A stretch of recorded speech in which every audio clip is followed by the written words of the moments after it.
আপনার সমস্যাটা কি মিস্টার ফারদিন? এটা হসপিটাল, কোনো প্রকার মজা করার জায়গা নয়। আমি মজা করছি না miss Raha, I am serious. আপনি একটু চেক করে দেখুন ডক্টর, সত্যি আমার হৃৎপিণ্ড ভেঙে গেছে। আপনি কি এখান থেকে যাবেন নাকি আমি সিকিউরিটি ডেকে আপনাকে বের করবো মিস্টার ফারদিন? কেমন ডক্টর হয়েছেন আপনি মিস? রোগীর সমস্যার কথাই শুনতে চাইছেন না? রাহার মাথায় যেন রক্ত উঠে গেল। রাগে নিজের চেয়ার ছেড়ে উঠে দাঁড়িয়ে মাথা চেপে ধরল সে। তার দেখা দেখি ফারদিনও উঠে দাঁড়িয়ে এক কদম দু কদম করে এগিয়ে এলো রাহার দিকে। চোখে একরাশ চৈত্রের রোদের মতো তপ্ত আবেশ। রাহার উজ্জ্বল ফর্সা মুখটা রাগে লাল হয়ে আছে। ইহাই যেন ফারদিনকে আরো বেশি আবেশিত করে তুলছে। ফারদিনকে নিজের দিকে এমনভাবে এগিয়ে আসতে দেখে বুড়োজোড়া কুঁচকে নিল রাহা। শীতল এক ঢোক গিলে পিছিয়ে যেতে লাগলো ফারদিনের থেকে। মনে পড়ে গেল আরো কয়েকটা বছর আগের কথা।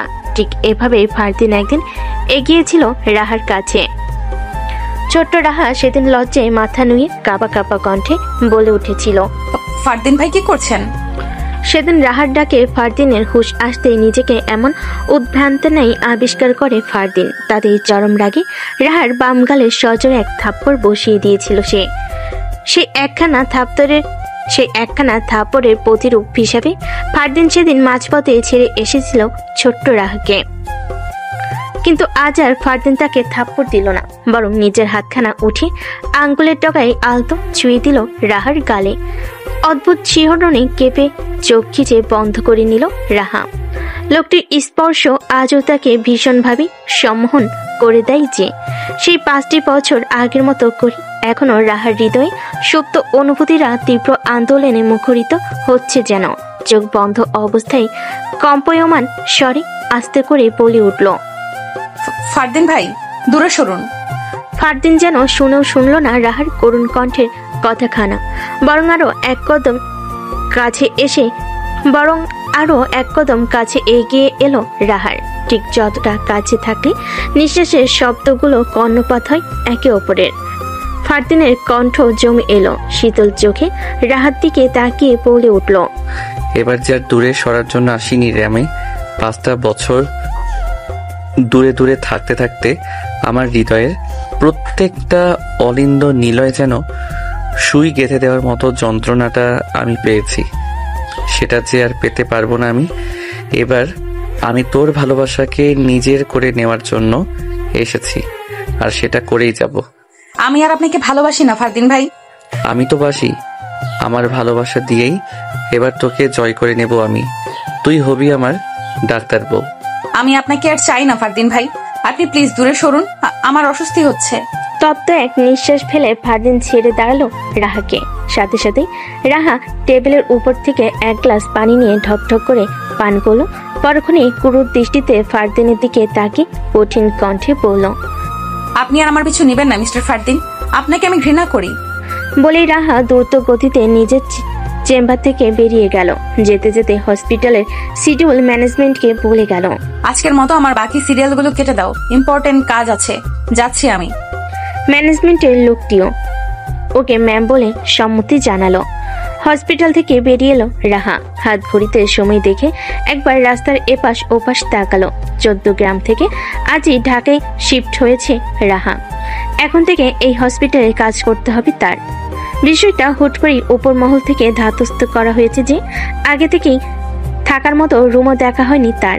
এমন অবস্থায় এক টুকরো সহায় হিসেবে পাশে রয়েছেন রাহার বাবার খুবই ঘনিষ্ঠ বন্ধু শফিক আহমেদ। তিনি জানার পরই বলে দিয়েছেন রাহামা তার বাড়িতেই থাকবে যতদিন মন চায়। প্রথম দিকে রাহার রাজি না হলো, পরে ভেবেচিন্তে বলল থাকার মতো রুম পেলেই চলে যাবে শফিক সাহেবের বাড়ি থেকে। দাঁড়িয়ে থেকে ব্যাগ থেকে রাহা ফোনটা বের করে চেক করে নিল। মনে মনে ভাবলো, আঙ্কেল তো বলেছিল গাড়ি থাকবে আশেপাশেই, নম্বর অনুযায়ী মিলিয়ে নিতে। একটু খোঁজাখুঁজি করতে নম্বর অনুযায়ী বাড়িটা পেয়ে গেল সে। বাড়ির সামনে গিয়ে কাউকে পেল না সে। তপ্ত রোদের ঝলকানি থেকে বাঁচতে গাড়ির ভেতরে বসে ড্রাইভারের জন্য অপেক্ষা করতে লাগলো সে। এরই মধ্যে শফিক সাহেবের কল এলো রাহার ফোনে। আসসালামু আলাইকুম আঙ্কেল। ওয়ালাইকুম আসসালাম মামুনি, গাড়ি পাঠিয়েছি, খুঁজে পেয়েছো? জি আঙ্কেল, গাড়ি তো খুঁজে পেয়েছি, কিন্তু কেউ যে নেই গাড়িতে। ওটা আমার ছেলের গাড়ি মামুনি, ও এসে গেছে তোমাকে নিয়ে আসতে। তুমি চিন্তা করো না, হয়তো আশেপাশে আছে, চলে আসবে ও। আচ্ছা আঙ্কেল। হ্যাঁ, আর কোনো সমস্যা হলে নির্দ্বিধায় আমার ছেলেকে জানিও, কেমন? ঠিক আছে আঙ্কেল। সাবধানে এসো, অপেক্ষা করছি তোমার জন্য। আল্লাহ হাফেজ মামুনি। আল্লাহ হাফেজ। কল কেটে রাহা কিছুক্ষণ উদাসীন মনে তাকিয়ে রইল বৃহৎ এই শহরের যানজটে পূর্ণ রাস্তার দিকে। মাথায় ঘুরছে শুধু একটু আগের ঘটনাটা। এই শহরের প্রথম দিনই যে অনাকাঙ্ক্ষিত একজনের সাথে দেখা হয়ে যাবে তার স্বপ্নও ভাবতে পারেনি রাহা। 5টা বছরের প্রতীক্ষাগুলো করতে করতে রাহা যে তার আর ফেরার আশাই করেনি কখনো। তাও সে আজ আবার ধরা দিয়েছে রাহার কাছে। কিন্তু কেন ফিরিয়ে দিয়েছিল সে তো সেই কবেই, এখন আবার কেন ফিরতে চাইছে সে? ড্রাইভিং সিটে কেউ একজন এসে বসতেই রাহা এক পলক সামনে তাকালো। লোকটার মুখ দেখা যাচ্ছে না খুব একটা পেছন থেকে। রাহার বিন্দু পরিমাণ আগ্রহ নেই তাতে। সপ্তপনে নিজের চোখ দুটি মুছে নিজেকে সামলানোর চেষ্টা চালালো, কিন্তু চোখে যে বাদ মানার নয়। সামনে থেকে মিরর গ্লাসে এক জোড়া চোখ আবদ্ধ হলো রাহার মুখে। মুহূর্তেই সামনে থেকে টিস্যু প্যাকেট এগিয়ে দিল রাহার দিকে। সেদিকে এক পলক তাকিয়ে রাহা বাইরে মুখ নিয়ে আস্তে করে বলল, লাগবে না ধন্যবাদ। আর কোনো টু শব্দ শোনা গেল না গাড়ি থেকে। কিছু মুহূর্ত পর গাড়ি এসে থামলো একটি ডুপ্লেক্স বাড়ির সামনে। রাহা তাকিয়ে দেখতে লাগলো সেই বাড়িটি। দেখে এতটাই মগ্ন ছিল যে তার খেয়ালই নেই গাড়ি কখন থামলো। তখনই পাশ থেকে গাড়ির দরজা খুলে কেউ একজন বলে উঠল, নেমে আসুন মিস রাহা। কথার ঘোর কাটতেই রাহা তাকিয়ে দেখলো এতক্ষণ ড্রাইভ করা লোকটি আর কেউ নেই, বরং ফারদিন আহমেদ। তাকে দেখেই রাহার রাগ চরমে উঠে গেল। বুড়ো কুচকে রাগী স্বরে জিজ্ঞেস করে উঠল, আপনি আপনি এখান পর্যন্ত চলে এসেছেন আমার পিছু নিতে নিতে? জি না ম্যাম, আমি আপনার পিছু নেইনি। একদম বাজে কথা বলবেন না। আপনি এখানে কেন এসেছেন? কেন আপনি আমার পিছু ছাড়ছেন না? আগে গাড়ি থেকে নামুন। না, আমি নামবো না। আপনি আমাকে কোথায় নিয়ে এসেছেন? আপনার যেখানে আসার কথা ছিল সেখানেই নিয়ে এসেছি, আসুন। রাহা কিছুতেই নামতে রাজি হচ্ছে না। বেশ অনেকক্ষণ পর ফারদিন বিরক্ত হয়ে তার একটি কথাও না বলে সোজা রাহাকে পাজা করে তুলে নিল। ঘটনাটা অনুধাবন করতেই রাহা চেঁচাতে লাগলো, ফারদিন নাচর বান্ধা। সে একটুও কথা না বলে সোজা রাহাকে নিয়ে হেঁটে যেতে লাগলো বাড়ির ভিতর। ড্রয়িং রুমে আসতেই শফিক সাহেব এমন কাণ্ড দেখে তড়িঘড়ি করে উঠে দাঁড়ালেন সোফা ছেড়ে। গলা খাকারি দিয়ে জিজ্ঞেস করলেন, কি হয়েছে ফারিদা? কি হয়েছে ফারদিন? রাহা মামুনিকে এভাবে কেন আনছিস? ফারদিন এবার রাহাকে কোল থেকে নামি দাঁড় করিয়ে বলল, তোমার রাহা মামুনি ভেতরে আসতেই চাইছিল না, তাই আমার আর কোনো উপায় ছিল না এটা ছাড়া। শফিক সাহেব এবার রাহার দিকে তাকিয়ে জিজ্ঞেস করল, রাহা মামুনি কি হয়েছে তোমার? আমার ছেলে কি কোনো বাজে ব্যবহার করেছে? রাহা আস্তে ধীরে শফিক সাহেবের পা ছুঁয়ে সালাম করে অবাক নেত্রে জিজ্ঞেস করলেন, উনি আপনার ছেলে আঙ্কেল? হ্যাঁ, তোমাকে বলছিলাম না আমার ছেলে তোমাকে নিয়ে আসবে। ও, এ তো সেই ফারদিন। রাহা অবাক লোচনে তাকালো ফারদিনের দিকে, যে এতক্ষণে শিরবে উঠতে উঠতে শফিকের উদ্দেশ্যে বলছিল, ও আমাকে ভালো করেই চিনে আব্বু, তুমি আর নতুন করে চিনিয়ে দেওয়া লাগবে না। বলতে বলতে ফারদিন নিজের রুমে উদ্যত হলো। শফিক সাহেব রাহাকে কোমল কণ্ঠে জিজ্ঞেস করলো, ফারদিনকে তুমি আগে থেকে চিনো কিভাবে? ও 5 বছর আগে উনি আমায় টিউশন পড়িয়েছে কয়েক মাস, ওইভাবেই চিনি। ও আচ্ছা। ঈশা খানম আঁচলে হাত মুছতে মুছতে এগিয়ে এলেন রাহার কাছে। কেমন আছো মামুনি? কত বছর পর তোমাকে দেখছি।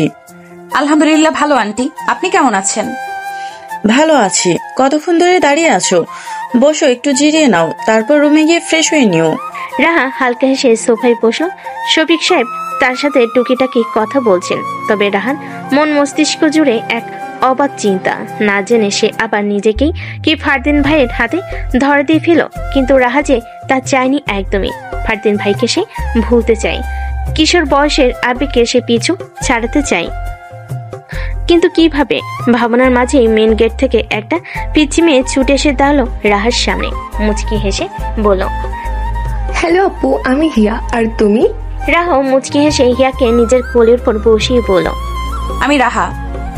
তুমি আমায় চেনো? হ্যাঁ চিনি তো, তোমার ছবি দেখেছি আমি কতবার, তাই না বড় আব্বু?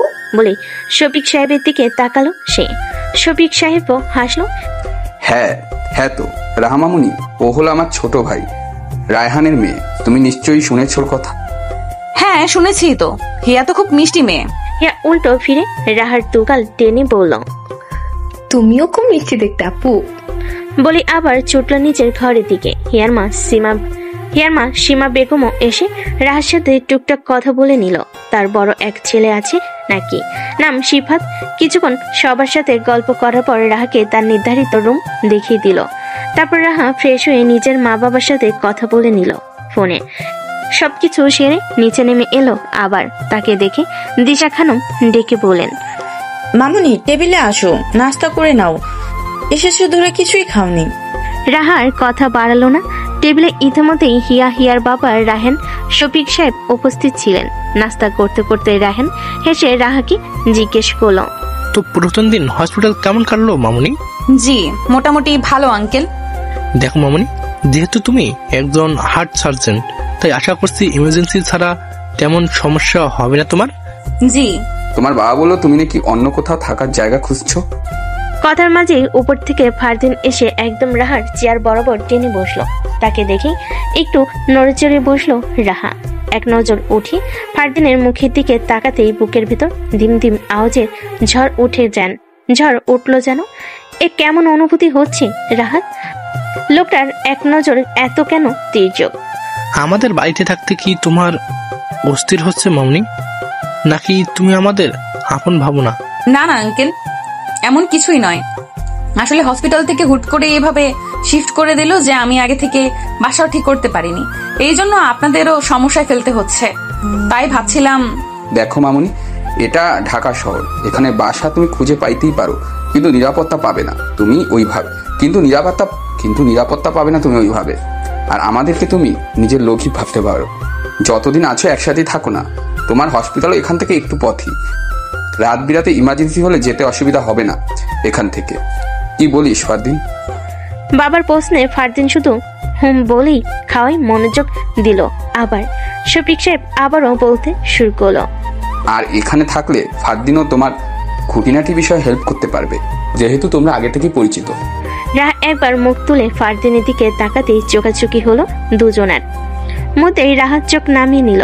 নাস্তা শেষ করে ফারদিন দিশা খানমের দিকে এক পলক তাকিয়ে বলল, আমি বেরোচ্ছি আম্মু। তাড়াতাড়ি ফিরবি। দেখি। বলে আর দাঁড়ালো না সে, বেরিয়ে গেল বাড়ি থেকে। রাহাত তার যাওয়ার পানে তাকিয়ে আবার মনোযোগ দিল খাওয়ায়। একটু পরে রুমে গিয়ে মন টিকলো না রাহাত। নিজের পরিচিত রুমটা ছেড়ে হুট করে কি নতুন একটা ঘরকে আপন করে নেওয়া যায়। কিছুক্ষণ এদিক সেদিক করে আবারও বাধ্য হয়ে নিচে নেমে এলো সে। শীতে নামার সময় দেখলো দিশা খানম আর সীমা বেগম সোফায় বসে টিভি দেখছে। পাশেই হিয়া তার এক ঝুড়ি খেলনা নিয়ে খেলছে। রাহকে দেখি দিশা খানম ডেকে উঠলেন, এদিকে এসে বসো মামুনি। রাহা এগিয়ে গিয়ে দিশার পাশেই বসলো। রাহার চোখ দুটি লাল হয়েছে। তা দেখে দিশা আলতো হাতে রাহার চুলে হাত বুলিয়ে দিয়ে বলল, শরীর খারাপ লাগছে মামুনি? তেমন কিছু না আন্টি, সারাদিনের জার্নির জন্য একটু ক্লান্ত। তো রুমে গিয়ে একটু ঘুমিয়ে নাওনি কেন? রুমে একা একা ভালো লাগছে না। দিশা হাসলো, নিজের কোলের দিকে ইঙ্গিত করে বলল, এখানে মাথা রেখে শোতো দেখি, আমি মাথায় বিলি কেটে দিচ্ছি, দেখো ভালো লাগবে একটু। রাহা দ্বিমত করলো না। হালকা হেসে আলতো করে দিশা খানমের কোলে শুয়ে পড়লো।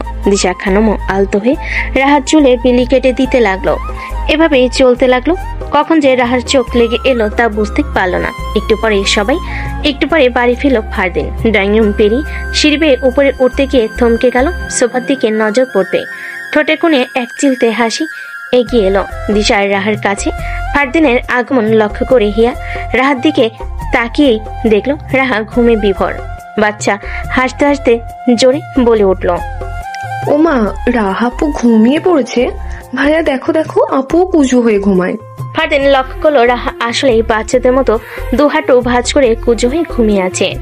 তিনজন বসার জন্য সোফার এক পাশে দিশা খানম আর কোলে মাথা রেখে রাহাত, আর বাকি দুই সিটে রাহা। তাও পায়ের দিকে অনেকটা জায়গা ফাঁকা পড়ে আছে।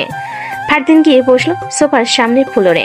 পেছন থেকে হিয়া ছুটে এসে জোরে বলতে নিল, আমি জাগিয়ে দিচ্ছি আপুকে। আপু, এই যে আপু, উঠো, আমরা খেলবো। তার ডাক শুনে ঘুমের মধ্যে রাহা বুরজোরা কুচকে নিল। ফারদিন দ্রুত হিয়াকে আটকে সতর্কতার সহিত মুখ চেপে আটকালো হিয়াকে, নিজের ঠোঁটের উপর তর্জনী ঠেকে হিয়াকে বোঝালো চুপ থাকতে আর রাহাকে না জাগাতে।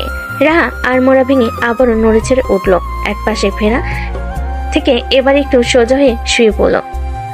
এদিক সেদিক করতে করতে নিজের ডান হাতখানা মেলে দিল সোফার বাইরের অংশে। ফারদিন দ্রুত সেই হাতখানা নিচে ঝুলে পড়া থেকে আটকে সপ্তপনে নিজের এক কাঁধে ঠেকিয়ে রাখলো। রাহা আবার নীরবে ঘুমে তলিয়ে গেল। নীরবতা ভেঙে এবার ফারদিন দিশা খানমকে উদ্দেশ্য করে আস্তে করে জিজ্ঞেস করলো, বৌমা পছন্দ হয়েছে আম্মু? দিশা খানম আলতো হেসে রাহার চুলে হাত বুলিয়ে দিতে দিতে বলল, খুব লক্ষ্মী মেয়েটা, আমার খুব পছন্দ হয়েছে।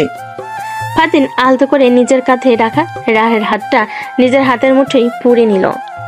ঠোঁটের কাছে নিয়ে হাতের উল্টো পিঠে নীরব একটা চুমু খেয়ে বলল, আমার 5টা বছরের অপেক্ষার ফল আম্মু। কি যে কষ্ট হয়েছে তুমি বুঝতে পারছো তো? এত অপেক্ষা না করে 5 বছর আগেই তো বৌমাকে ঘরে তুলতে পারতি। আমরা কি বারণ করতাম তোকে? ফারদিন মায়ের দিকে তাকি নীরব হাসলো।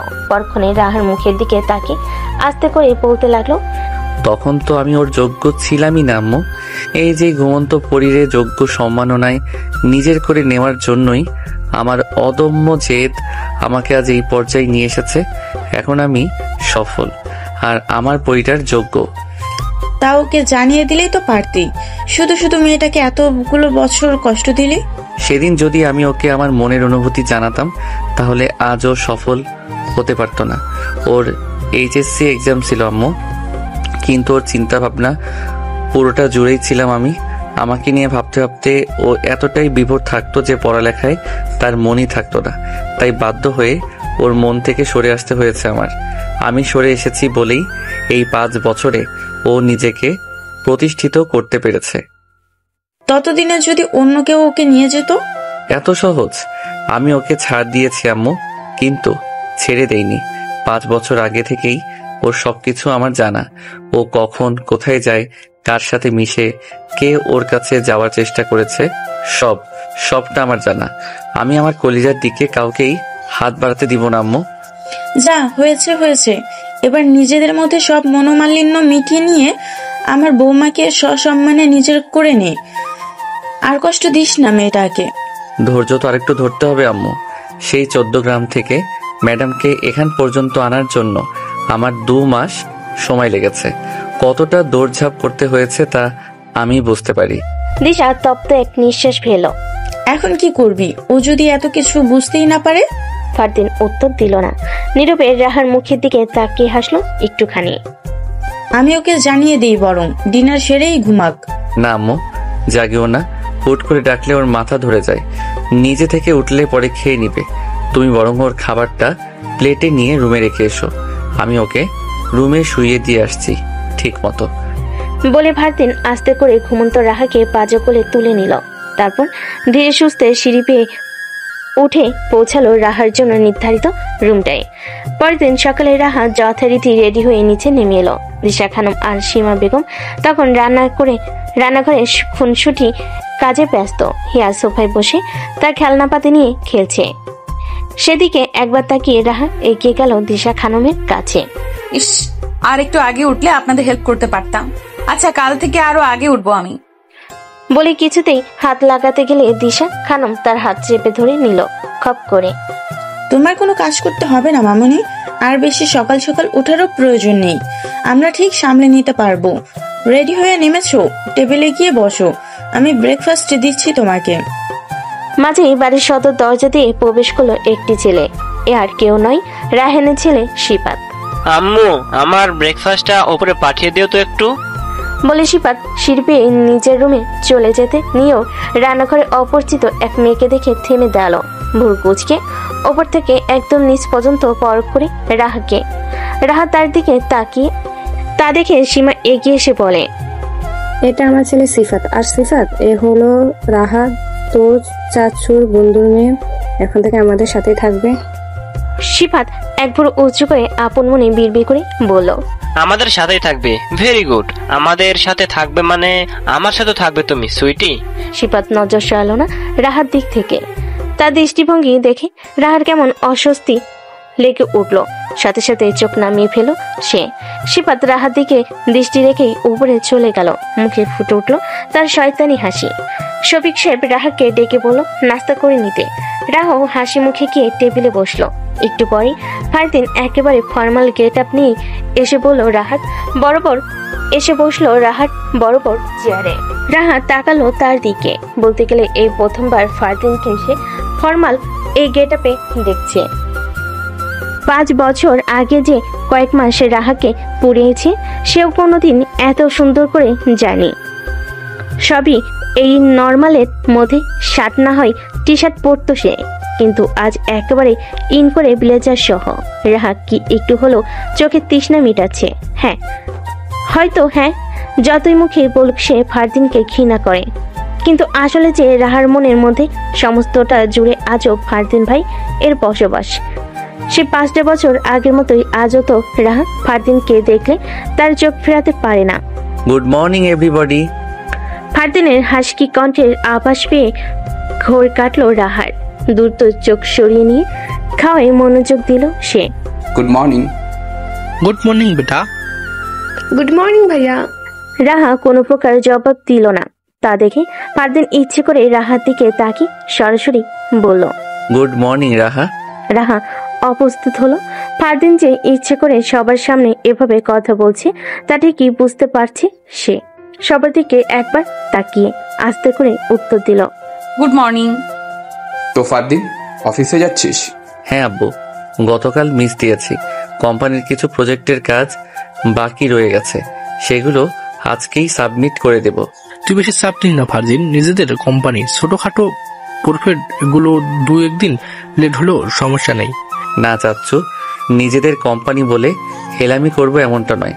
সময়ের কাজগুলো সময়ে করে নেওয়া ভালো, যদি না কোনো অন্য সমস্যা থাকে। কাজের প্রতি কত সিনিয়র তুই বেটা। আর আমার তাকে দেখ, সারাটা দিন কি করে বেড়ায়। কতবার বলেছি কোম্পানিতে জয়েন করতে, তা তো করছেই না, উল্টা বিপথে যাচ্ছে। প্রায় সময়ে এই ছেলের জন্য রাস্তায় আমার মাথা হেড হয়ে যায়। থাক, এভাবে বলে তো আর কোনো লাভ হবে না। সিফাতের সাথে আমি কথা বলবো এবার। ফারদিন, তুই একটু বুঝার ছেলেটাকে। ঠিক আছে আব্বু। রাহা মামুনি, তুমি বরং ফারদিনের সাথে হসপিটালে চলে যাও। আর ওর অফিস ওই দিকে, তাই ফারদিনেরও খুব একটা অসুবিধা হবে না। শুনে ফারদিন এক পলক তাকালো রাহার দিকে, কিন্তু রাহার সাথে সাথেই বলল না আঙ্কেল, আমি একাই যেতে পারবো।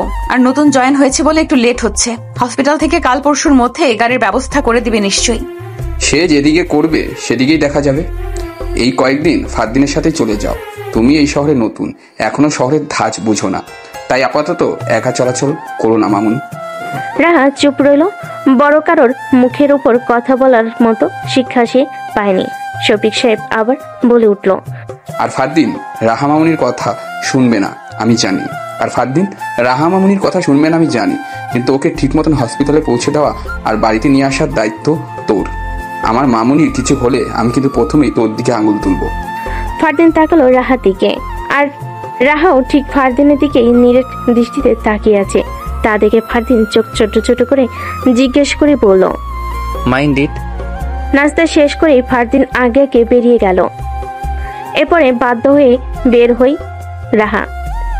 বাইরে ফারদিন গাড়ির ড্রাইভিং সিটে বসে অপেক্ষা করছে রাহার, কিন্তু রাহা ঢোক গিলে এগিয়ে গেল গাড়ির কাছে।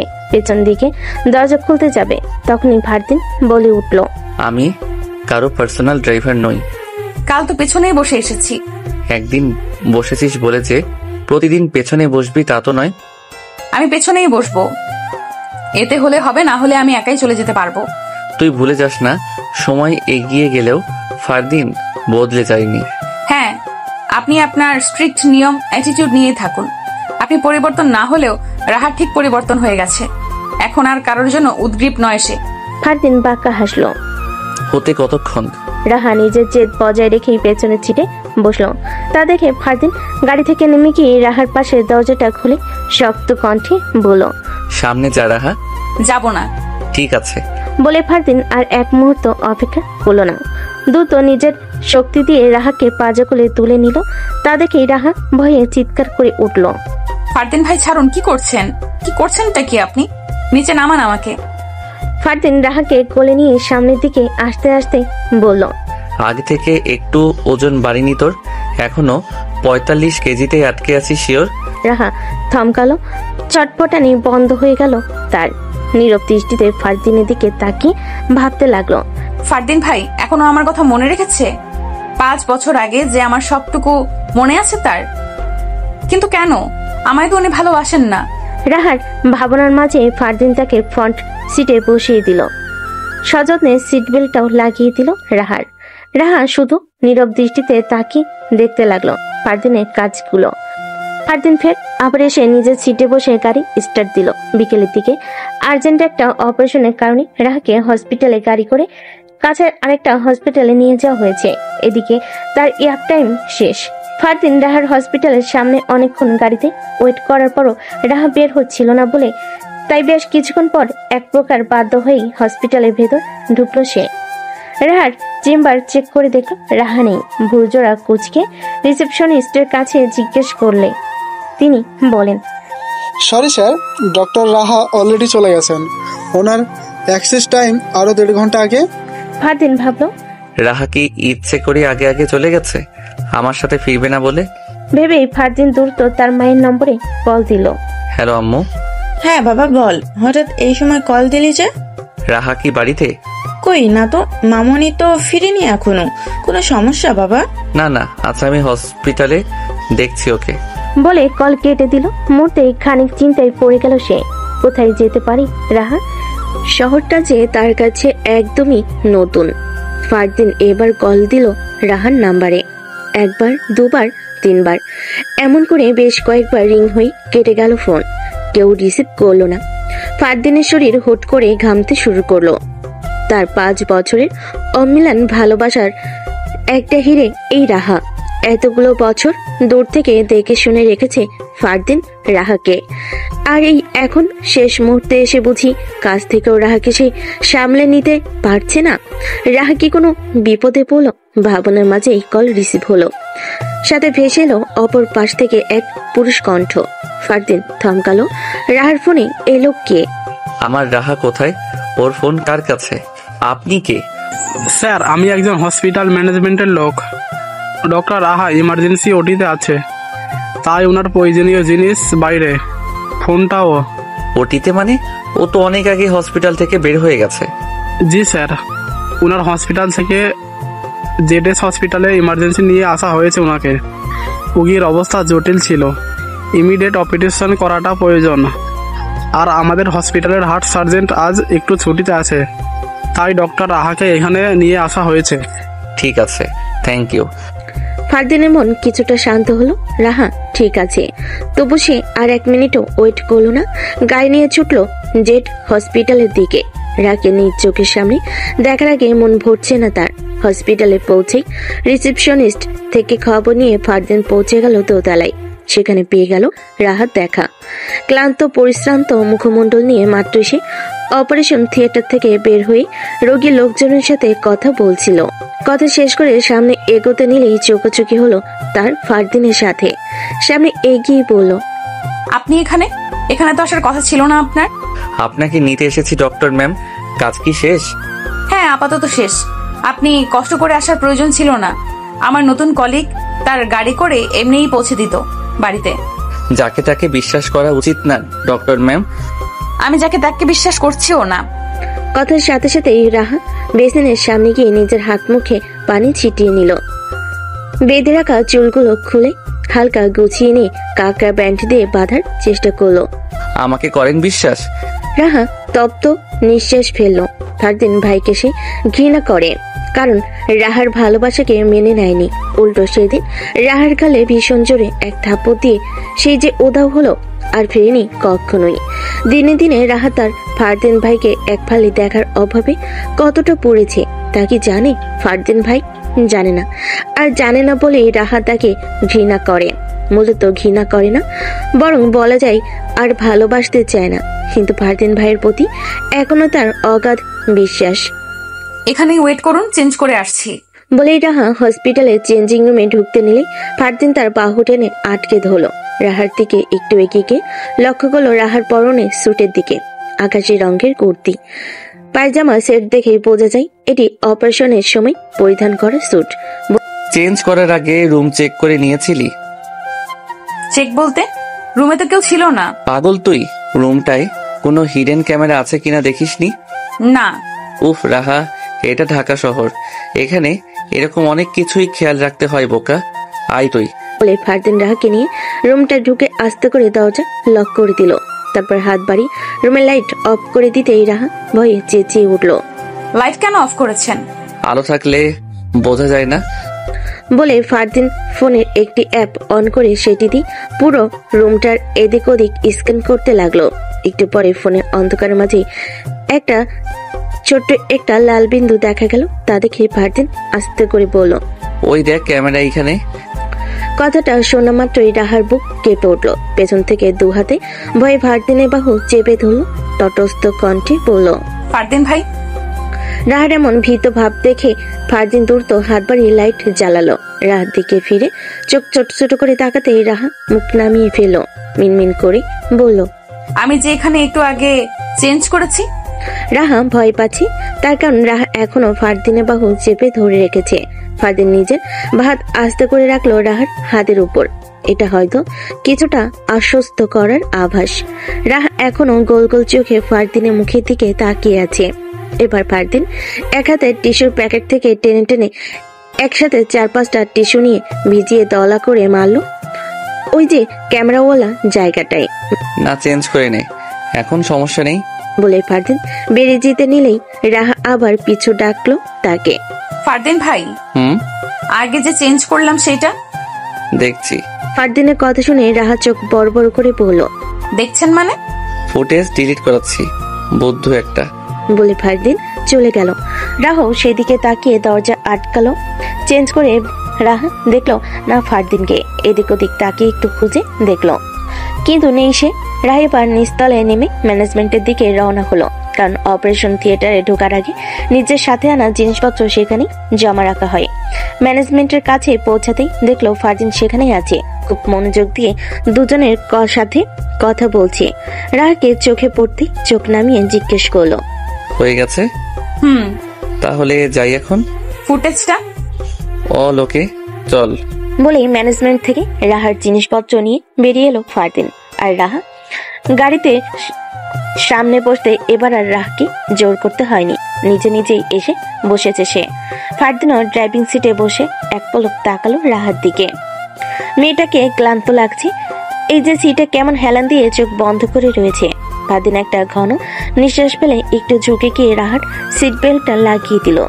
নিজের খুব কাছাকাছি ফারদিনের উপস্থিতি অনুভব করতে চোখ মেলে তাকালো রাহা। সাথে সাথে দুজনের চোখাচোখি হলো। ফারদিন ঠিক হয়ে বসে গাড়ি স্টার্ট দিল। ওনারা যে এভাবে রুমগুলোয় ক্যামেরা দিয়ে রাখে এটা তো অবৈধ। তাহলে আপনি জানার পরেও কমপ্লেন করেননি কেন? এটা সব ক্ষেত্রে অবৈধ নয়, উপর মহল থেকে অনুমতি নিয়েই এমন ব্যবস্থা করা হয়েছে সেফটির জন্য।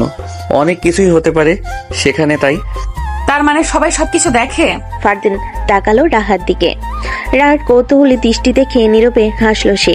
সামনে তাকিয়ে আবার বলল, মহিলাদের চেঞ্জিং রুমের কন্ট্রোল মহিলা কর্মচারীকে দিয়েই করা হয়, আর যারা আগে থেকেই জানে তারা গিয়ে ক্যামেরাটা ঢেকে দেয়, আর না হলে পরে ওইটুকু রেকর্ড ডিলিট করে দেয়। আমারটা ডিলিট করেছে, চিন্তা নেই। আপনি করেছেন? ফারদিন তাকালো না রাহার দিকে। গাড়ি চালাতে চালাতেই সামনে তাকিয়ে হাসলো, কিছু বলল না। রাহাও কিছু মুহূর্ত ফারদিনের দিকে জিজ্ঞাসু দৃষ্টিতে তাকিয়ে থেকে দৃষ্টি নামিয়ে নিল।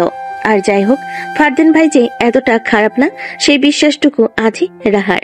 ফারদিন বাড়ির রাস্তা পেরিয়ে আরো সামনে এগোতে লাগলো।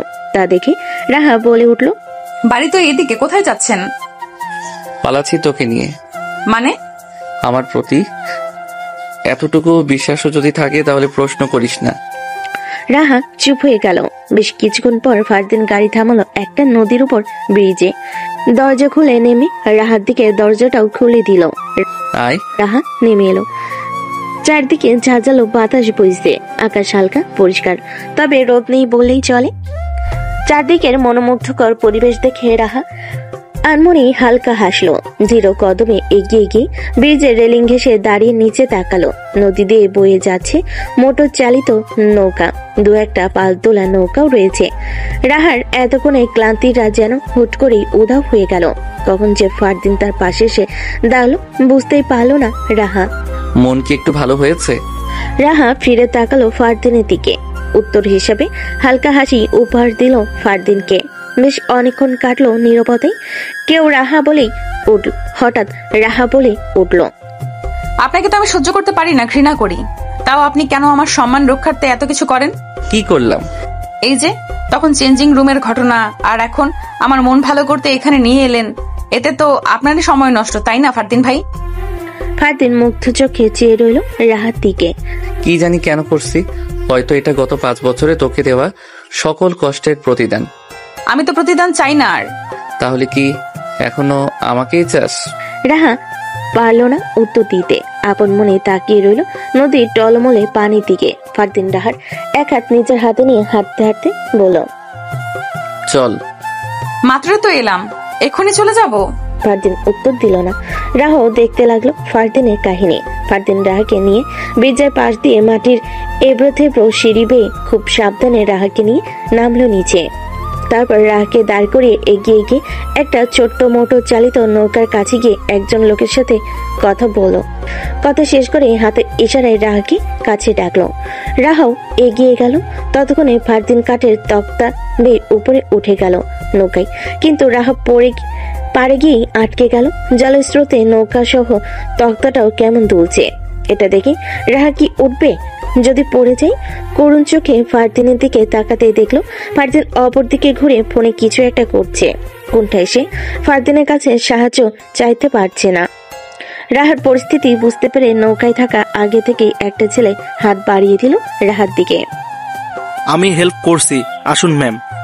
ছেলেটির কথা কানে যেতেই তাকালো ফারদিন। সে রাহার দিকে হাত বাড়িয়ে আছে দেখতেই কপাল কুচকে ফেল ফারদিন। দ্রুত বলে উঠল, ওয়েট, থ্যাঙ্কস ব্রো, আপনি আসতে পারেন এখন, আমি হেল্প করছি ওকে। বলে আর অপেক্ষা করলো না ছেলেটি যাওয়ার। নিজের কাঠের তক্তা বেয়ে নিচে নেমে সে হুট করে পাজা কোলে তুলে নিল রাহাকে। তারপর তক্তা বেয়ে রাহা সই উঠতে উঠতে বলল, আমায় ডাকতে কি তোর গলা ব্যথা করে? রাহা চুপ করে শুধু তাকিয়ে রইল ফারদিনের দিকে। লোকটার প্রতি যে আবারও রাহা মায়ায় পড়ে যাচ্ছে তার টের পাচ্ছে রাহা। নৌকায় উঠেই রাহাকে নামিয়ে দিল ফারদিন। গলা উঁচু করে বোটম্যানকে বলল, নৌকা চালেন ভাই সাহেব। একটু পরে বিকট শব্দে ইঞ্জিন চলে উঠল। নৌকাটাও পার থেকে নদীর মাঝ বরাবর গিয়ে সোজা চলতে লাগলো। দুপাশে সারি সারি গাছপালা, তার মাঝ দিয়ে এদিক সেদিক করে বয়ে চলেছে নদীটি। এই নদীটি অন্তত কোথায় তা জানা নেই রাহার। ইঞ্জিনের শব্দটা বেশ কানে লাগছে এবার রাহার। ফারদিন এগিয়ে এসে রাহার হাত ধরে দাঁড় করিয়ে বলল, কিনারায় চলো, আওয়াজ কম সেথায়। না, আমি পড়ে যাব না। সাঁতার জানি আমি। আমি তো আর জানি না। তোর জানা লাগবে না, আয়। বলে রাহাকে নিয়ে নৌকার একদম শেষ প্রান্তে গিয়ে দাঁড়ালো ফারদিন। রাহা ভয়ে ফারদিনের হাত শক্ত করে ধরে রেখেছে। হুট করে ফারদিন নিচু হয়ে বসে রাহার পায়ের দিকে পায়জামাটা কয়েকটা ভাঁজ টেনে নিল। হাঁটুর একটু নিচ পর্যন্ত পায়জামার দুপা তুলে দিয়ে নৌকার এক পাশে নিচেই জলে পা ডুবিয়ে বসলো। হাত বাড়িয়ে রাহা কেউ বলল, বস এখানটায়। রাহা ভয়ে ভয়ে একবার তাকালো ফারদিনের দিকে, তারপর আবার নদীর পানির দিকে তাকিয়ে ভাবলো যদি সে এখান থেকে একবার হুমড়ি খেয়ে পড়তে পারে তাহলে সব শেষ। আর যদি জলের নিচ থেকে কিছু একটা রাহার পা কামড়ে ধরে, এসব ভেবে রাহা দ্রুত তটস্থ হয়ে দুপাশে মাথা নেড়ে বলল, আমি পারবো না। ফারদিন একবার চোখ উঁচু করে রাহার দিকে তাকিয়ে হুট করে রাহার ধরে রাখা হাত টান দিল জোরে। সাথে সাথে রাহা আহ বলে টাল সামলাতে না পেরে বসে পড়ল সে। আর একটু হলে হুমড়ি খেয়ে পানিতে পড়তো, কিন্তু ফারদিন এক হাতে রাহার কোমর চেপে ধরে কোনো মতে জায়গায় বসালো রাহা। কিন্তু ফারদিন এক হাতে রাহার কোমর চেপে ধরেই কোনো মতে জায়গায় বসলো রাহা। বুক কাঁপছে তার, কিন্তু ফারদিনের ভাবভঙ্গির কোনো পরিবর্তন হলো না। তা দেখে রাহা তেতে উঠে বলল, ফারদিন ভাই, আপনি আস্ত একটা, আর একটু হলেই তো আমি। কথার মাঝে রাহার কোমরে থাকা ফারদিনের হাতটাই টান পড়লো। ফারদিন রাহাকে টেনে আর একটু কাছে এনে বসালো। মুহূর্তেই জমে গেল রাহা। কম্পিত নেটে নিজের কোমরের দিকে তাকালো। ফারদিনের শক্ত হাত এখনো সেখানেই বন্দি। এদিক সেদিক না তাকিয়ে সামনে তাকা, পরিবেশটা অনুভব কর। রাহা এবার একটু লজ্জা পেয়ে সামনে তাকালো। ফারদিনের হাত ছাড়ানোর চেষ্টা করলো না, কারণ এতে সে পড়ে যাওয়ার থেকে বাঁচতে পারবে।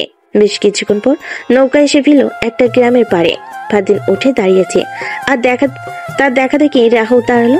সে দাঁড়াতে ফারদিন আবার তাকে কোলে তুলে নিয়ে নৌকা থেকে নামালো। একটু সাহায্য করলেই নামতে পারতাম, এভাবে কষ্ট করে কোলে তোলার প্রয়োজন ছিল না। আমি কাউকে ছোটখাটো সাহায্য করি না, করলে একদম পাকাপোক্ত ভাবেই করি। ফারদিন হাঁটা ধরলো গ্রামের পথ ধরে। তার পাশাপাশি রাহাও হাঁটছে। আশেপাশে তাকিয়ে জিজ্ঞেস করে ফেলল, এটা কোন জায়গা? এই জায়গার নাম মৃত্তিকাগাঁও। শহরের মাঝে ছোট্ট একটা গ্রামের আবাস। এখানে এখনো সংস্কৃতি জীবিত, আর দারুণভাবেই এখানকার মানুষ সেই সংস্কৃতির পরিচর্যা করে। চল, দেখতেই পাবি। বলতে বলতেই তারা হাঁটতে লাগলো এদিক সেদিক। হাঁটতে হাঁটতেই তারা পৌঁছে গেল একটি গ্রাম্য মেলায়। মাঝখানে একটি বিশাল আকৃতির বট গাছ। সেই বট গাছের ছায়া জুড়ে চারপাশে দোকানিরা তাদের সামগ্রী নিয়ে বসেছে। চোখ জুড়িয়ে যাওয়ার মতো পরিবেশ। আজ সাপ্তাহিক বাজারের দিন। প্রতি সোমবারেই এই বাজার মেলে, আর গ্রামের মানুষরা তাদের পছন্দসই জিনিস কেনে। কিন্তু এখানে তো নিত্য প্রয়োজনীয় দ্রব্য নেই, শাক সবজি মাছ মশলা এসব কিছুই তো নেই। ফারদিন হেসে বলল, এই সবের জন্য আরেকটা দৈনিক বাজার আছে এখানে, আর এটা হলো শখের বাজার। এখান থেকে শিল্প ছড়ায় শহর জুড়ে, দেশ জুড়ে। আয়, আজ তোকে নিয়েই আমার কিছু শখ পূরণ করি। বলে রাহার হাত ধরে হাঁটা ধরলো ফারদিন কিছু দোকানের সামনে। একটা শাড়ির দোকানের সামনে গিয়ে থামলো সে। রাহা তাকিয়ে দেখলো দোকানটাই। ভেতর দিকে কয়েকজন লোক সুতো দিয়ে যন্ত্রের মাধ্যমে শাড়ি তৈরি করছে, আর এক পাশে কয়েকজন একরঙা শাড়িগুলো ভেজা রং দিয়ে ডিজাইন করছে। ফারদিন রাহাকে নিয়ে ভেতরে গিয়ে নিজের পছন্দ সহ হলদেটে রঙের একটি শাড়ি বেছে নিল। তারপর দোকানের সাথে কথা বলে সেই একরঙা শাড়িটি মেলে দিয়ে রং তুলে নিল নিজ হাতে। শাড়ির এক পাশ থেকে সুন্দর করে নিখুঁত ডিজাইন করছে ফারদিন, আর একজন দোকানি তাকে সাহায্য করছে। আরেকজন রং করা ভেজা শাড়ির অংশটুকু টেনে শুকানোর জন্য দিচ্ছে। ফারদিন পুরো শাড়িটা ডিজাইন করে তারপরেই থামলো, আর রাহা এক দৃষ্টিতে তাকিয়েছিল। ফারদিনের শাড়ির কাজ শেষ হতে রাহার দৃষ্টি পড়ল পুরো শাড়িটার দিকে। সে ভাবল, ফারদিন ভাই এত নিখুঁত হাতে কার জন্য শাড়ি নিল? তবে কি ফারদিন ভাই এর জীবনে অন্য কেউ আছে? শাড়িটা কিনা শেষ করে আবারও ফারদিন রাহার হাত ধরে ছুটল একটা কাচের চুড়ির দোকানে। সেখানেও ঠিক একইভাবে এক পাশে কাজ গলিয়ে বিভিন্ন রকম চুড়ি তৈরি করা হচ্ছে। সামনে সাজিয়ে রাখা চুড়ির ভাঁজ থেকে ফারদিন বেছে বেছে রঙিন কাজের একজোড়া বেঙ্গল হাতে তুলে নিল। হুট করে রাহাত দুহাতে বেঙ্গল দুটি পরিয়ে দিয়ে হাত নাড়িয়ে চাড়িয়ে দেখে বলল, পারফেক্ট।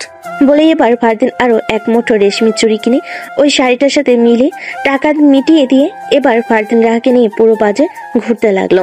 বেশ অনেকক্ষণ পর রাহা আস্তে করে বলে উঠল, ফারদিন ভাই, সন্ধ্যা হয়ে যাচ্ছে তো, আমরা বাড়ি ফিরতে হবে। তুই কি আমায় ভয় পাচ্ছিস? সেটা না। তাহলে আরেকটু পর যাই। আচ্ছা। বেশ কিছুক্ষণ পর ফারদিন হাত ঘড়িতে সময় দেখে নিয়ে রাহাকে নিয়ে হাঁটা ধরলো আবার নদীর পাড়ে। নৌকায় উঠতে উঠতে সূর্য পশ্চিম আকাশে প্রায় অস্ত্র প্রায়।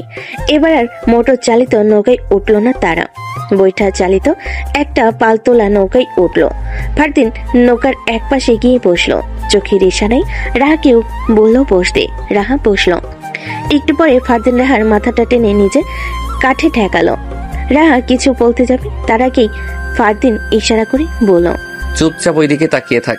ফারদিনের কথা অনুযায়ী রাহা তাকাতে দেখল পশ্চিম আকাশে লাল টকটকে আভাস, নদীর পানি টলটল শব্দ, সাথে সূর্য ডোবার মুহূর্তখানা। সে এক মনোমুগ্ধকর পরিবেশ। ফারদিন ভাইয়ের জন্যই হয়তো একটু আগে ফের নিয়ে রাহার মাথা তুলো না। চুপটি করে দেখতে লাগলো সেই দৃশ্য। এভাবে থাকতে থাকতে কখন যে রাহার চোখ লেগে এলো তা বুঝতেই পারলো না সে। যখন ঘুম ভাঙলো তখন সে নিজেকে একটা রুমে আবিষ্কার করলো। চোখ কষলে ভালো মতো খেয়াল করলে বুঝতে পারলো এটা ফারদিনদের বাড়ি, আর রাহার জন্য নির্ধারিত রুমে সে আছে।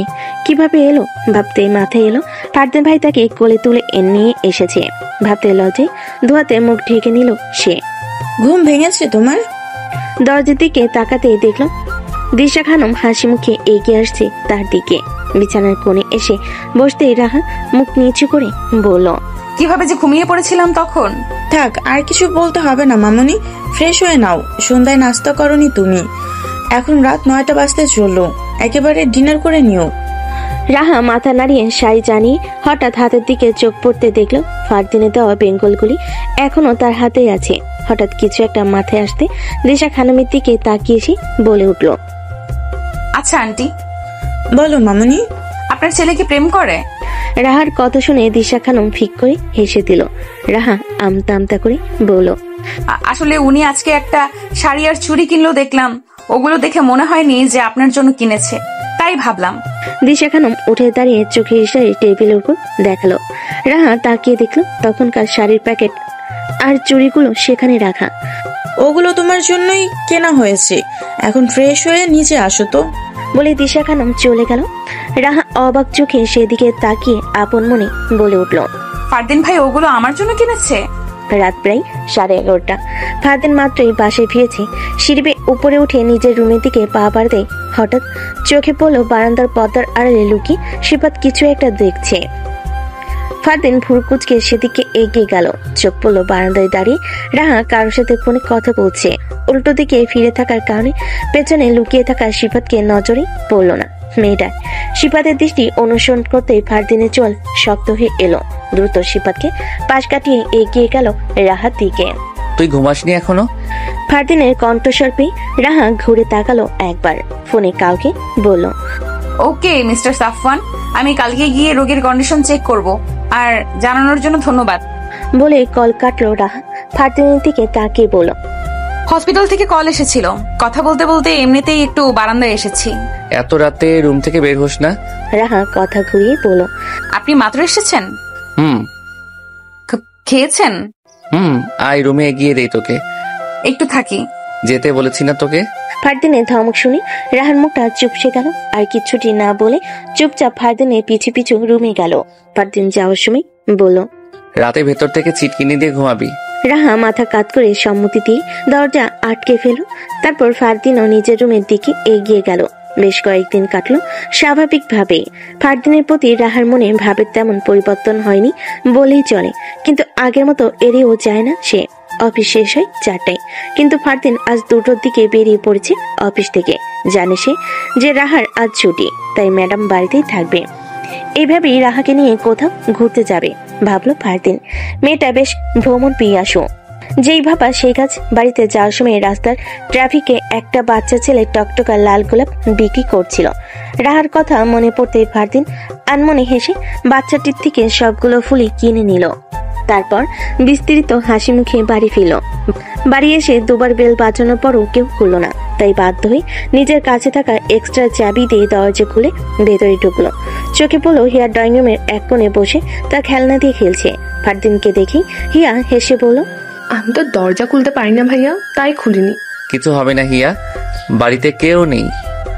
আব্বুরা অফিসে, আম্মু আর চাচি আমাদের জন্য ঈদের শপিং করতে গেছে। আমি দুষ্টুমি করি বলে আমাকে নিয়ে যায়নি, আর আমাকে দেখে রাখার জন্য রাহাপুকেও রেখে চলে গিয়েছে তারা। আমি কি দুষ্টুমি করি?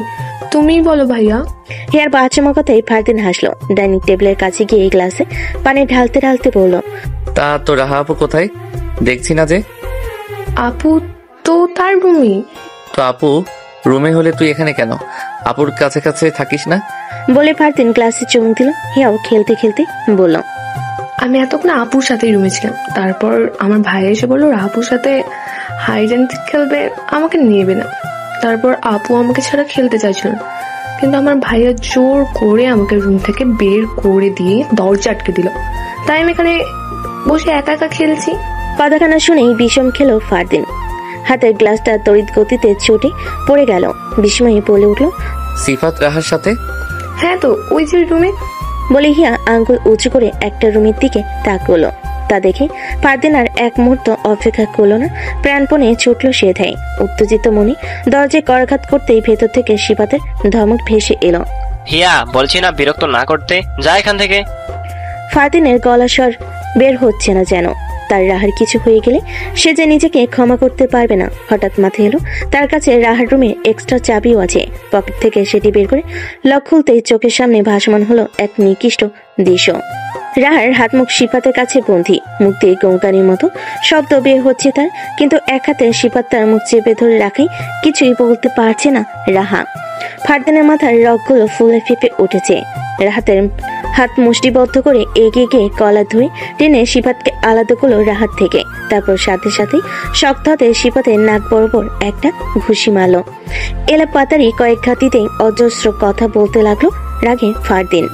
তোর সাহস কি করে হয় ওর সাথে এমন কিছু করার? তুই আমার কলিজায় হাত বাড়িয়েছিস, আজ তোকে আমি মেরে ফেলবো রাস্কেল। ফারদিন ভাই। মারের মাঝে হঠাৎ রাহার কান্নারত নেতিয়ে যাওয়া কণ্ঠ শুনেই হাত থমকে গেল ফারদিনের। তাকিয়ে দেখলো রাহার মাথা ঘুরছে, ডুলতে ডুলতে এখনই প্রায় লুটিয়ে পড়বে মেয়েটা। ফারদিন এবার সিফাতকে ছেড়ে দিয়ে ছুটে গেল রাহার কাছে। রাহা পুলরে গড়িয়ে পড়তে নিলেই ফারদিন দুহাতে আগলে নিল তাকে। রাহা, এই রাহা, কিছু হয়নি পাখি, এদিকে তাকা। এই রাহা। রাহা জ্ঞান হারালো। ফারদিনের দুনিয়া ঘুরছে যেন। তার এত বছরের সাধনা, তার ভালোবাসার এই পরিণতি সে সহ্য করতে পারছে না। কি করবে না করবে ভেবে রাহাকে নিজের বুকের সাথে শক্ত করে চেপে ধরে রাখলো সে। তবু যেন শান্তি নেই, কোনোভাবেই শান্তি মিলছে না তার। ঘুমের মধ্যেই তখনকার সেই নিকৃষ্ট দৃশ্য চোখে ভাসতে লাগলো রাহার। সিফাতের সেই লোভাতুর দৃষ্টি, সেই বিচ্ছিরি স্পর্শ সহ্য হচ্ছে না আর রাহার। চিৎকার দিয়ে উঠে বসলো সে। আশেপাশে তাকিয়ে কি খুঁজলো কে জানে। নিজের মাথার কাছে ফারদিনকে চোখে পড়তে হুট করে ঝাঁপিয়ে পড়লো সে ফারদিনের বুকে। ভয়ে ফারদিনের শার্ট খামচে ধরে কাঁপতে লাগলো মেয়েটা। ফারদিন বুঝতে পেরে নিজের সাথে জড়িয়ে নিল রাহাকে। রাহার মাথায় হাত বুলিয়ে দিতে দিতে বলো, এই তো রাহা, আমি আছি, ভয় পাই না, প্লিজ শান্ত হ, কিচ্ছু হয়নি, কিচ্ছু না, রিল্যাক্স। আমাকে বাঁচান ফারদিন ভাই, ওই লোকটা আমার সাথে।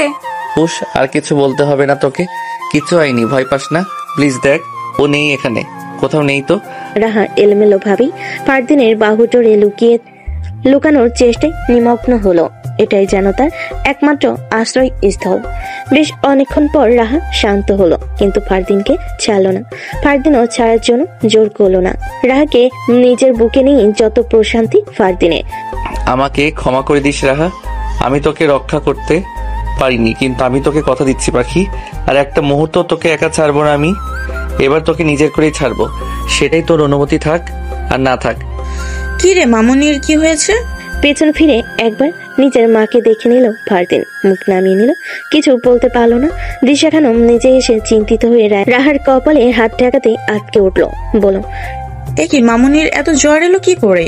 রাহা মিশে আছে ফারদিনের মাঝে, কিন্তু নানা চিন্তায় ফারদিন যেন এতক্ষণ বুঝতে পারেনি বিষয়টা। দিশা খানমের কথা শুনে নিজেও রাহার কপালে গালে হাত রাখতেই কেঁপে উঠল সে। শুষ্ক ঢোক গিলে বলল, ভয় এমনটা হয়েছে আম্মু, তুমি একটু ওর কাছে থাকবে, আমি ডাক্তার আঙ্কেলকে কল করছি। দিশা খানম মাথা নাড়িয়ে সম্মতি জানালো। ফারদিন এবার আস্তে করে রাহাকে বালিশে শুয়ে দিয়ে উঠে দাঁড়ালো। দিশা খানম দ্রুত একটি বাটিতে পানি নিয়ে কাপড় ভিজিয়ে রাহার মাথায় জলপট্টি দিতে লাগলো। পরদিন সকালে ব্রেকফাস্ট টেবিলে উপস্থিত সকলে, শুধু সিফাত আর রাহা ছাড়া।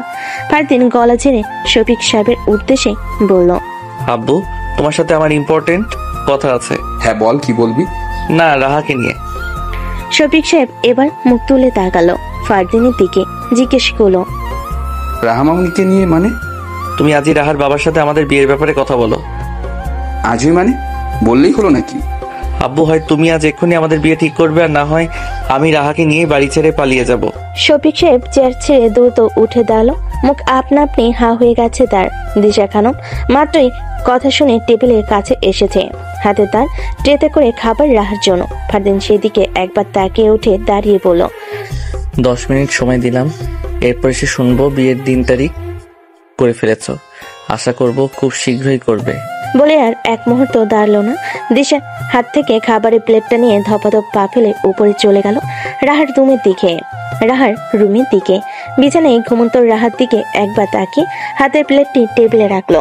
তারপর আস্তে করে বিছানার কিনারায় বসে তাকালো রাহার শুকিয়ে যাওয়া মুখখানির দিকে। কপালে হাত রেখে চেক করলো জ্বর আছে কিনা। না, কমেছে একটু হলো।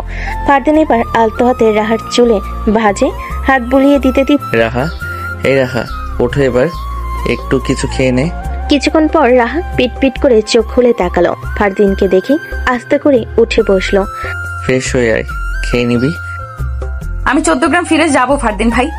এসব কথা এখন থাক রাহা, আই এম সরি। আমি থাকতে তোর উপর এরকম একটা ঝড় বয়ে গেল, কিন্তু বিশ্বাস কর আর কোনো ক্ষতি হবে না। সিফাতকে আমি গতকাল রাতের ফ্লাইটেই ইউকে পাঠিয়ে দিয়েছি, ও আর সহজে ফিরবে না এখানে। তোর আর কোনো ভয় নেই পাখি। রাহা চুপ করে রইল। ফারদিন এবার এক হাতে রাহাকে টেনে নিজের বুকে জড়িয়ে নিয়ে বলল, আমার উপর একটু বিশ্বাস রাখ, আমি তোকে সারা জীবন আগলে রাখবো এখন থেকে। তোর আর কোনো ভয় নেই আমি থাকতে। বেশ কিছুক্ষণ ওভাবেই থাকলো দুজন। রাহা নড়চড় করলো না, এভাবেই যেন তার শান্তি। একটু পরে ফারদিন নিজে রাহাকে নিজের থেকে ছাড়িয়ে বলল, যা ফ্রেশ হয়ে আয়, খাবার ঠান্ডা হয়ে যাবে। আসছি। বলে রাহা গিয়ে 5 মিনিটের মধ্যে ফ্রেশ হয়ে হাত মুখ ধুয়ে এলো।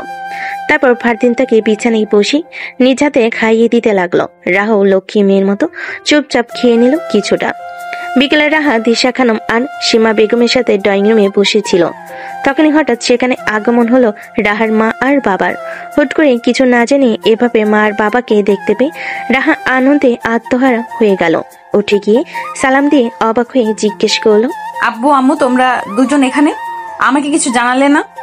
দিশা খানমও কুশল বিনিময় করে নাস্তার ব্যবস্থা করতে গেলেন। রাহার বাবা মহিন সাহেব বলল, তোকে নিতে এসেছি মা, আর কয়েকটা দিন তুই আমাদের কাছে থাকবি। রাহা ভুর কুচকে বলল, কিন্তু আব্বু আমার হসপিটাল থেকে তো ছুটি দিবে না, এখন কি করে যাব? এবার রাহার মা কাকলি বেগম বলেন, আরে আমরা তো এখানেই থাকবো। ঢাকাতে কয়েকদিনের জন্য একটা বাংলো ভাড়া নিয়েছি আমরা, কয়েকটা দিন ওখানেই থাকবো। মানে হঠাৎ বাংলো কেন আম্মু? আমরা তোর বিয়ে ঠিক করেছি রাহামা। এই একটা কথাই যেন রাহার মাথায় আকাশ ভেঙে পড়লো।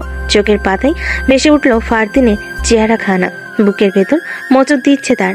একটা মুহূর্তের জন্যই মনে হলো ফারদিন ভাইকে ছাড়া আমি অন্য কাউকে কি করে বিয়ে করব। কিন্তু মুখ ফুটে কথাখানা আর উচ্চারণ করতে পারলো না সে। চোখ ঘুরিয়ে ড্রয়িং রুম হতে চারপাশে তাকালো। এক ফালি আকাঙ্ক্ষা যেন ফারদিন ভাইকে খুব করে দেখতে ইচ্ছে করছে, কিন্তু ফারদিন ভাই যে কোথাও নেই। ফারদিন ভাইয়ের মনের কথা জানা যে রাহার খুব প্রয়োজন এই মুহূর্তে। উনি কি আজও মুখ ফিরিয়ে নিবে রাহার ভালোবাসা থেকে, নাকি বক্ষস্থলে আগলে নিবে গোপন চিত্রে? আমি এখন বিয়ে করব না আব্বু। রাহার কথায় রাহার বাবা মহিন ভুর কুচকে বলল, বিয়ে করবি না মানে কি রাহা? আমি তাদের কথা দিয়ে ফেলেছি, আগামী শুক্রবার তোদের বিয়ে। 14 গ্রাম থেকে পথ বেশি দূর হয়ে যায়, তাই বিয়ে সকল অবস্থা এখানেই একটা বাংলাতে করা হয়েছে। রাহা কান্নারত কণ্ঠে হালকা চেঁচিয়ে বলল, এভাবে হুট করে বিয়ে হয় না আব্বু। ব্যাস রাহা, এই নিয়ে আমি আর একটা কথাও শুনতে চাই না। তোর থেকে আমি তাদের কথা দিয়ে ফেলেছি, তোর বিয়ে আমি ওখানে দেব। আমার কথার বিরুদ্ধে গিয়ে আর একটা কথা বললে তুই আমার মরা মুখ দেখবি রাহা। আব্বু। রাহার সকল মনের বাসনা এখানে এসেই থেমে গেল। মুখ থেকে আর একটু শব্দ বের হলো না। নিজের সকল চাঞ্চলতা, সকল খুশি, এক ফালি ভালোবাসার মানুষকে পাওয়ার ইচ্ছে যেন নিমিষে মরে গেল। রাহা পরিণত হলো এক যন্ত্র মানবে। প্রাণ আছে কিন্তু প্রাণোচ্ছলতা নেই। এ যেন এক হাতে গড়া পুতুল। কিছুক্ষণ পরে বাড়ির সবাই থেকে বিদায় নিয়ে রাহাকে মহিনরা নিয়ে চলে গেল। রাহার দুটি করুণ চোখ বারবার শুধু ফারদিনকেই খুঁজে গেল। ফারদিন ভাই যেন একটিবার এসে সবার সামনে গলা উঁচু করে বলে, রাহাকে সে ভালোবাসে, তাকে ছাড়া রাহা আর কারো হতে পারবে না। কিন্তু ফারদিন এলো না। মনে একরাশ বিষণ্ণতা নিয়ে ফারদিনদের বাড়ি চাললো রাহা। চারটা দিন কত সহজেই না পার হয়ে গেল সবার, কিন্তু রাহার দুনিয়ায় সে ফারদিনই থেমে গেছে। এই 4 দিনে ফারদিন ভাইয়ের সাথে কোনো যোগাযোগ হয়নি রাহার। লোকটা একটিবারের জন্য কল দিল না রাহাকে। রাহা ধরে নিল ফারদিন ভাইয়ের মনে রাহাকে নিয়ে কোনো অনুভূতি নেই। তাই রাহা সিদ্ধান্ত নিল আজ বিয়ের আসরে যাবে। নিজের এত বছরের ভালোবাসাকে বিসর্জন দিয়ে অপরিচিত এক পুরুষের হয়ে যাবে। অনুভূতিহীন রাহাকে মিষ্টি করে লাল বেনারসি পরি বউ সাজানো হয়েছে। আজ একটু পরেই বরযাত্রী এসে হাজির হলো। রাহার কোনো প্রকার আগ্রহ নেই শেষ হবে। রাহাকে বউ সাজিয়ে নেওয়া হলো বিয়ের আসরে। নিষ্প্রভ রাহার চোখে যেন কিছুই ধরা দিল না আজ। পাশে বর বেশে বসে থাকা লোকটির দিকে একটিবারও মুখ তুলে চাইল না রাহা। কিন্তু শেষ আশা নিয়ে অতিথিদের মাঝেই চোখ বুলিয়ে খুঁজলো কেউ একজনকে। পরিচিত মুখ সবাই আছে, কিন্তু ফারদিন ভাই নেই। লোকটা আজও এলো না। মনে মনে রাহা বেশ চাইল একটিবার ফারদিন ভাই আসুক, তাকে নিজের করিনি। হঠাৎই হাতে কারোর স্পর্শ পেতেই সেদিকে তাকালো রাহা। হবু স্বামী নামক লোকটি হাত ধরে আশ্বস্ত করছে হয়তো রাহাকে। ঘোর কাটতেই বুঝলো কবুল বলার জন্যই এত কিছু। সে কখন যে রাহাকে কবুল বলার জন্য ডাকা হচ্ছে। চোখ বন্ধ করতে কোটর থেকে বেরিয়ে এক ফোঁটা পানি গড়িয়ে পড়লো রাহার। দম বন্ধ হয়ে আসছে তার, চোখের পাতায় ভাসছে ফারদিন ভাইয়ের হাসি মাখা আদলখানা। সে এলো না রাহাকে নিজের করে নিতে। কবুল। রাহার মুখে এই একটি শব্দ তৃতীয়বারের মতো শুনেই সকলে সমস্বরে বলে উঠল আলহামদুলিল্লাহ। হুট করে রাহার দুনিয়া ঘুরে উঠল। কানে বাজলো ফারদিন ভাইয়ের বারবার সম্বোধন করা ডাক, ডাক্তার ম্যাম। কিন্তু বাস্তবিক ইহা নেই। রাহা বুঝতে পারলো সে নিজের মধ্যে নেই। অতি দ্রুত নিজের হাতে থাকা পুটলি ব্যাগটা চেপে ধরলো 5 আঙ্গুল দিয়ে। এটা হারানো যাবে না কোনোভাবেই। রাহা ঢলে পড়ল আশেপাশে থাকা লোকটার কোলের উপর। এরপর আর কিচ্ছুটি মনে নেই। জ্ঞান ফিরতে রাহা নিজেকে এক অপরিচিত রুমে আবিষ্কার করলো। ফুলে সজ্জিত বিছানায় শুয়ে আছে সে। সারা রুম জুড়ে রঙিন মোমের আলো। রাহা বুঝতে পারলো সে তার নামমাত্র স্বামীর রুমে আছে। আশেপাশে তাকিয়ে দেখলো রুমে কেউ নেই সে ছাড়া। এই সময়কে কাজে লাগিয়ে রাহা নিজের প্রয়োজনীয় কাজ সেরে নিল। তারপর জানালার কাছে গিয়ে পর্দাটা সরিয়ে দিতেই আলো সজ্জিত বাড়ির নিচতলা দেখতে পেল সে। কিন্তু আশপাশটা এত চেনা লাগছে কেন? হঠাৎ দরজার ছিটকিনি দেওয়ার শব্দে কেঁপে উঠল রাহা। চোখ খিচে বন্ধ করে নিল সে। কেউ একজন ধীর পায়ে এগিয়ে এসে দাঁড়ালো তার পেছনে। দুহাত রাহার দুপাশ দিয়ে জানালে ঠেকে থুতনি ঠেকলো রাহার কাঁধে। কেঁপে উঠল রাহা। লোকটি হঠাৎই হাসকি কণ্ঠে বলে উঠল, সারপ্রাইজটা কেমন দিলাম ডাক্তার বউ? তৈত গতিতে চোখ খুলো রাহা। মুখ থেকে অস্পষ্ট স্বরে বেরিয়ে এলো, ফারদিন ভাই। হাসলো ফারদিন। পেছন থেকে এক হাতের সাহায্যে রাহাকে ঘুরিয়ে নিজের দিকে তাক করলো। দৃষ্টিতে দৃষ্টি মিলল দুজনা। ফারদিন দু হাতের আঁচলে রাহার দুগাল ছুলো, কপালে আলতো করে নিজের ঠোঁট ছুঁয়ে বলল, আজ তোকে একদম আমার বউ বউ লাগছে রাহা। রাহা স্তব্ধ হয়ে রইল। কি করে ফেলো সে একটু আগে? ফারদিন এক দৃষ্টিতে তাকিয়ে আছে রাহার দিকে। এভাবে তাকিয়ে থাকতেই তার চোখ ভিজে এলো। হুট করে রাহাকে নিজের বুকে শক্ত করে জড়িয়ে ধরে হু হু করে কেঁদে উঠল ফারদিন। নিজেকে সামলে কোনো মতে বলল, আমার 5টা বছরের সাধনা তুই রাখা। আজ আমি আমার ভালোবাসার পূর্ণতা পেয়েছি। তুই বুঝতেও পারছিস না আমি কতটা খুশি আছি। তোকে সারা জীবনের জন্য নিজের করে পেয়ে গেছি আজ। ভালোবাসি তোকে ডাক্তার বউ, খুব বেশি ভালোবাসি তোকে বলে রাহাকে নিজের বুকে রাখলো ফারদিন। একটু পরে রাহা ফারদিনের বুকে থাকতে কান্না ভেজা কণ্ঠে বলে উঠল, ফারদিন ভাই, আমার যে আর আপনার সাথে সংসার করা হলো না, খুব যে দেরি হয়ে গেল। কিচ্ছু দেরি হয়নি রাহা, আমাদের ভালোবাসা পূর্ণতা পেয়েছে আজ। এই এখন থেকে আমাদের ছোট্ট সংসার শুরু হবে। রোজ সকালে তোর ডাকে ঘুম ভাঙবে আমার। তোর স্নিগ্ধ মুখটা দেখে বারংবার শান্ত হব আমি। আমাদের ছোট্ট ছোট পাখি আসবে, সারা বাড়ি মাতিয়ে রাখবে। দেখিস তুই, আমাদের একটা ভালোবাসার নীড় হবে। রাহা চুপচাপ লেপটে রইল ফারদিনের বুকে। একটু কথা বললো না। ফারদিনও ছাড়লো না রাহাকে। বেশ কিছুক্ষণ ওভাবে কাটলো। হঠাৎ করেই কিছু একটা পড়ার শব্দে ভুর কুচকালো ফারদিন। নিচে তাকিয়ে দেখলো একটা ছোট্ট কাছের ওষুধ, কিন্তু রাহার কোনো নড়চড় নেই। তা দেখতেই ফারদিন বার কয়েক ডাকলো তাকে, রাহা, এই রাহা। কোনো উত্তর নেই। ফারদিন এবার একটু সন্দেহ নিয়ে রাহাকে নিজের বুক থেকে তুলে ধরতেই হৃৎপিণ্ড থমকে গেল তার। বুকের ভেতরটা মোচড় দিয়ে উঠল যেন কেউ তার প্রাণটাই ছিনিয়ে নিল। রাহার মুখ থেকে সাদা সাদা ফেনা বের হচ্ছে। চোখ বন্ধ তার। ফারদিন বুঝেও বুঝতে পারছে না এসব। নিজের মনকেই বুঝাতে পারছে না সে। পাগলের মতো রাহার গালে চাপড় মারতে মারতে ডাকতে লাগলো, রাহা, এই রাহা, কি করেছিস তুই? এই রাহা, চোখ খোল। দেখ আমি তোর ফারদিন ভাই, তোর স্বামী। এই রাহা, চোখ খোল, তাকা আমার দিকে। রাহা লাভ হলো না। রাহা চোখ হলো না, আর না ফারদিনের ডাকে সাড়া দিল। ফারদিন পাগল প্রায় হয়ে চিৎকার করতে লাগলো। তার সমস্ত সাধনা কি এভাবেই এক নিমিষেই শেষ হয়ে গেল? প্রায় 6 ঘন্টা পর রাহার জ্ঞান ফেরাতে সফল হয়েছে ডাক্তাররা। ভাগ্য ভালো ছিল, বিষের প্রভাব তখনও খুব বেশি ছড়িয়ে পড়েনি, না হলে হয়তো রাহাকে বাঁচানো সম্ভব হতো না। চোখ খুলতে রাহার চোখে পড়ল সামনে থাকা শফিক সাহেব আর তিশা খানমকে। ফারদিনকে না দেখতে পেয়ে রাহা ভাঙ্গা কণ্ঠে ডেকে উঠল, ফারদিন ভাই। সাথে সাথে নিজের হাতে আরেকটা হাতের অস্তিত্ব অনুভব করলো সে। সেদিকে একবার তাকিয়ে মালিককে দেখার উদ্দেশ্যে মাথা ঘুরিয়ে বামে তাকাতে দেখলো ফারদিনের ক্লান্ত বিবশ মুখখানি। এলোমেলো চুল কপালে ছড়িয়ে ছিটিয়ে আছে, চোখ দুটো টকটকে লাল হয়ে আছে।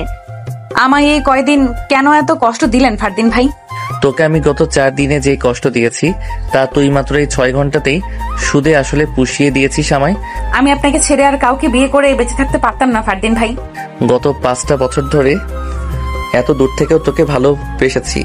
তোর প্রতিটা কাজ পদক্ষেপ নজরে রেখেছি। বুকে তীব্র ব্যথা অনুভূত হলেই রাত 2-3টায় বাইক নিয়ে ঢাকা থেকে 14 গ্রাম রওনা দিয়েছিলাম আমি।